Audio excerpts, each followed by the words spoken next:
this is the mechanical room to the house. In this house we have things that are special to this home that typically we don't have in your every average house. Like we talked about before, we have a hydronic system in this house that is worked off of a gas boiler. And that hydronic system has 5,000 square feet to heat up. So part of what we have going on down here is with our Navion boiler system, we have all of our fresh hot water going out and then our cool return water coming back in. So a lot of what you see are the home run lines that are going out, and those feed the branch lines where we're able to control the zone systems. So this right here is all of the hydronic heating for the in-floor heat system in the home. So we have from a boiler, the boiler storage tank and the hot water. We have a recirculating pump that's constantly keeping water flow, and another pump up there. So all these things that just go into the radiant heat floor system. This home just being outside of town, we have a well water system. So over here we have a well water. We also have the pressure tank.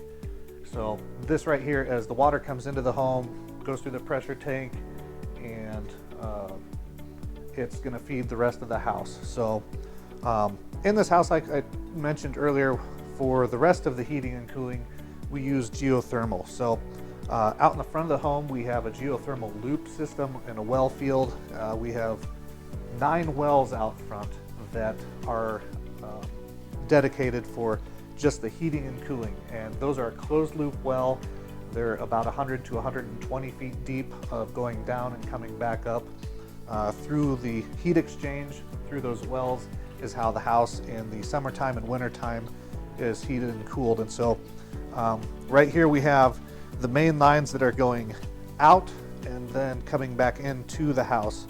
So these lines are going out to the geothermal loop field, and then they're coming back in, and that's the return side of them. So those are coming back into the house, and right here we have the pump pack. So this right here is what's pumping the glycol through the system. The glycol then goes into the house and is going into our 3 heating and air systems. So we have 2 that are located down in the basement. This one right here is heating the south third of the home.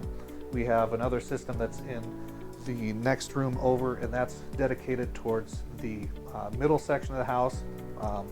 With that, and through everything that's gone on this year with COVID, we're adding what's called an ERV, an energy recovery ventilation system. That ERV system is going to constantly bring in fresh air. One of the things that this year we've learned is fresh air is one of the best aiding systems to our immune systems and keeping fresh air in a home. Otherwise, as tight as we build a house, we can get what's called stale air. And so bringing in fresh air helps with that. But with an energy recovery system, we're bringing in air, and as that air is coming in, if it's wintertime, we're taking the warmer temperature of the house and the air that we're exhausting, we're exchanging the heat energy off of it to warm that air up coming in, and vice versa. In the summertime, as it's hot air outside and cool air in the indoors, we want to try and maintain as much of that energy rather than just straight exhausting cool air.